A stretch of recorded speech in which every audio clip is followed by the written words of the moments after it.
Abril é o mês de conscientização mundial da rosácea. E você, sabe o que é rosácea? Rosácea é uma doença crônica da pele que afeta muita gente no mundo todo. É isso mesmo, Van. A rosácea é uma doença crônica que tem alterações imunológicas, vasculares, alteração de barreira cutânea e que pode ter vários sintomas e muitas vezes é difícil de diagnosticar.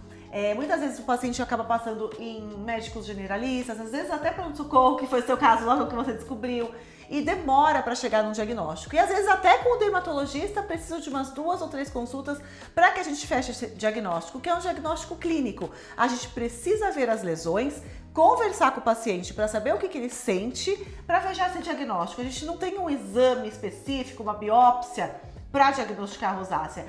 São as características clínicas mais os sintomas do paciente. Por isso que às vezes a gente demora para chegar nesse diagnóstico. E existem os sintomas? Existem diversos sintomas. A própria doença se manifesta de diferentes maneiras. Ela pode se manifestar só com uma vermelhidão que vai e volta, ou uma vermelhidão que já está instalada. Pode ter acompanhado pápulas e pústulas, que são as bolinhas amarelinhas e as bolinhas vermelhinhas. Pode ter as alterações fimatosas, como por exemplo o rinofima, que é aquele nariz mais globoso, com aquela pele mais espessa, com os poros mais dilatados, e podem ter também alterações oculares. Então a gente sempre pede uma avaliação para o oftalmologista quando a gente faz o diagnóstico de rosácea. E essas manifestações podem estar isoladas ou em conjunto, e elas podem vir em crises. Então às vezes o paciente está bem, às vezes o paciente está tendo uma crise.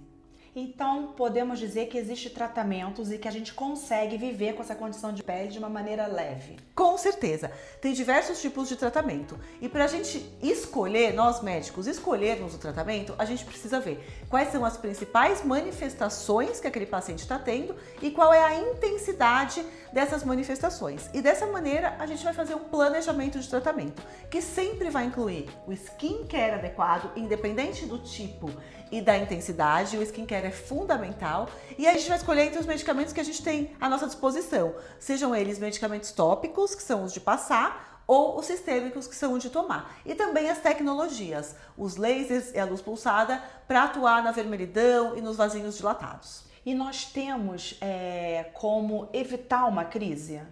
É importante que a gente saiba quais são os principais fatores desencadeantes da crise, que pode variar entre os pacientes. Tem aqueles que são mais comuns, como a exposição solar, o estresse, banho muito quente, exercício físico, vinho, comidas condimentadas, muito apimentadas, mas cada paciente tem o seu gatilho. Então é importante que o paciente saiba identificar o seu gatilho para que tente, na medida do possível, evitá-los. Doutora, nós estamos no mês da conscientização mundial da rosácea e eu queria muito que você deixasse uma mensagem para os nossos rosadinhos. Vamos lá! A minha mensagem é: procure um dermatologista e siga com ele, para que esse dermatologista possa fazer o seu diagnóstico, te acompanhar, te orientar e fazer o seu planejamento terapêutico. E é isso aí, rosadinhos. Vamos aproveitar que esse é o mês de conscientização mundial da rosácea e espalhar esse rios para todo mundo que vocês conhecem. A gente conta com vocês. Vocês têm rosácea há quanto tempo? Conta pra gente aqui nos comentários.